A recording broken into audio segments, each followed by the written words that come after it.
My name is Luckey, and I'm a virtual reality enthusiast and the designer of the Rift. Games are something I'm really passionate about, and even more than playing games, I'm passionate about bringing games to the next level. What we're doing at Oculus is trying to create the world's best virtual reality headset designed very specifically for gaming. Where this all started was in my parents' garage in Long Beach, California. And I was interested in stereoscopic displays, I was interested in head mounts, and the problem was there was nothing that gave me the experience that I wanted, the Matrix, where I can plug in and actually be in the game. And I was sure that somewhere out there was something that I could buy. And the reality is there's nothing. I set out to change that with the Oculus Rift. The magic that sets the Rift apart is immersive stereoscopic 3D rendering, a massive field of view, and ultra-low latency head tracking. John Carmack is one of the best developers in the world. The Doom, Quake, Commander Keen. Carmack saw some of my work. That's originally when he reached out to me. For a certain segment of the population, the hacker-maker crowd, this is going to be awesomely cool to work with. What I've got now is, I honestly think the best VR demo probably the world's ever seen. We're certainly going to take this into our future projects, so...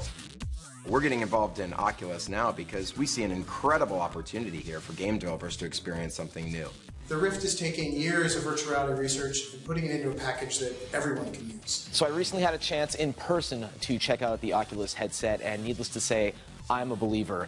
Even as a prototype, what I saw was extremely promising. We're extremely excited here at Epic Games to get the Unreal Engine integrated with Oculus, and I think the possibilities for the games are extremely exciting, and I'm thrilled for the whole project. Well, I gotta say, I just tried the Oculus prototype, and it was such an immersive, amazing experience that we pretty quickly, like within an hour, decided to get behind this project. I got to meet Luckey and try out the Oculus Rift. And I have to say it was a very exciting moment. Could be the beginning of a whole new industry that leads us eventually to having true augmentation all the time, every place. And I'm really looking forward to getting a chance to program with it and to see what we can do. It looks incredibly exciting. If anybody's going to tackle these set of hard problems, we think that Palmer's going to do it. So we'd strongly encourage you to support this Kickstarter. In the past, I've looked at these VR headsets and head-mounted displays, and this is the first one that I've seen that I was truly impressed with. There's a lot of great head-mounted displays out there, but they're all really, really expensive, up to over $100,000. What the Rift does is it makes a high-end virtual reality experience available to the average gamer. So most consumer head-mounted displays have a diagonal field of view of about 30 or 40 degrees. You see a really small image way off in the distance, and it doesn't make you feel like you're there. With the Oculus Rift, you get a diagonal field of view of 110 degrees. That means you're not looking at a screen anymore. You actually feel like you're inside of the world. You don't see the screen when you put it on your eyes, and that just changes the whole ballgame. One of the biggest problems with virtual reality up to this point is latency. The benefit of the Rift is that it's designed to be really, really low latency. So rather than looking like this and you turn your head and then it follows, it actually follows with your view no matter what you do. There are two reasons why this is possible now with Oculus, is that the displays are very high density and very lightweight and are very small, and the sensors that sense your head position and your turning in your virtual environment are also very low cost. The reason we're using Kickstarter is so that we can get these dev kits into the hands of developers as fast as possible. That way they can try it for themselves and start integrating support into their games and engines. We really need developer feedback so that we can make the consumer version of this even more incredible than it already is. I mean, Greatest Decay is simply about a great developer experience where they get a really functional piece of software which is efficient and scales with their needs. So for indie developers, doing this Kickstarter, really getting it out there early, not waiting till we have a consumer version, allows them to get started as well.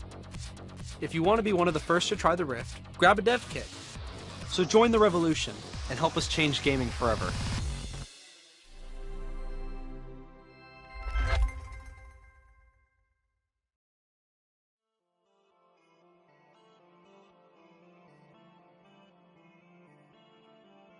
In the summer of 2012, Luckey and John Carmack showed their initial prototype of the Oculus Rift at E3.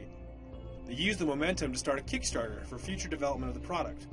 They set a goal of $250,000 and generated over $2.4 million.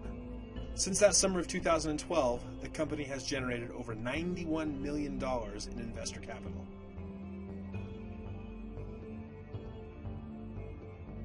In May of 2013, Oculus released a developer version of the Oculus Rift in an attempt to capture value of the product and foster developer interest. Their initial price point was a meager $300. By comparison, a PS4 dev kit is over $2,500. At the Consumer Electronics Show in January of 2014, Oculus revealed a 1080p prototype of the Oculus Rift that is expected to be analogous with their consumer release.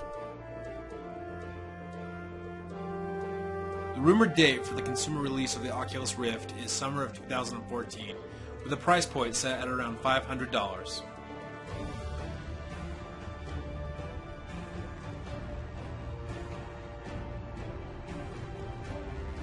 The Oculus Rift is light, weighing in at about 380 grams. It weighs only a third more than an Xbox One controller. The contemporary DVI and HDMI outputs make the Oculus Rift easy to use on almost any PC or laptop. The Oculus Rift does not require games to be made specifically for it. Third-party software is already developed and continues to be developed for the Oculus Rift. Software like VorpX makes it possible to play existing games on the Oculus Rift, such as BioShock, as seen above. Developed for video games, the Oculus Rift is already penetrating the market in countless industries. Ford is using the Oculus Rift to design and iterate on 3D models of car designs, while NASA uses the Oculus Rift for their training programs. Even at the University of Utah, there is development of the Oculus Rift for help with patients who are recovering from spinal cord injuries.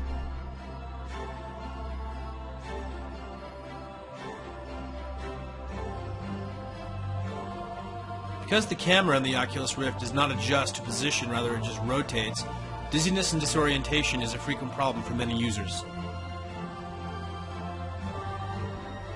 Oculus Rift designer Palmer Luckey claimed recently that Oculus has no interest in tailoring the Oculus Rift to next-gen gaming consoles such as the Xbox One or PlayStation 4, believing them to be, in his words, too limited. As a result, Oculus is seemingly creating a great deal of interest in VR technology while simultaneously opening the door for competitors to enter the market. At a rumored $500, the Oculus Rift is a gaming accessory with equal or greater cost than leading next-gen consoles.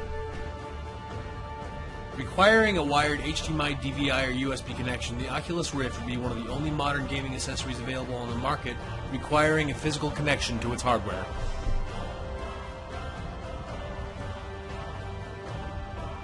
Despite the attention the Oculus Rift is getting and its obvious benefits in regard to player immersion, there are virtually no games currently in development devoted to exclusive use of the Oculus Rift. This raises questions about if there is true interest in virtual reality content in games, or if it is merely a short-term novelty.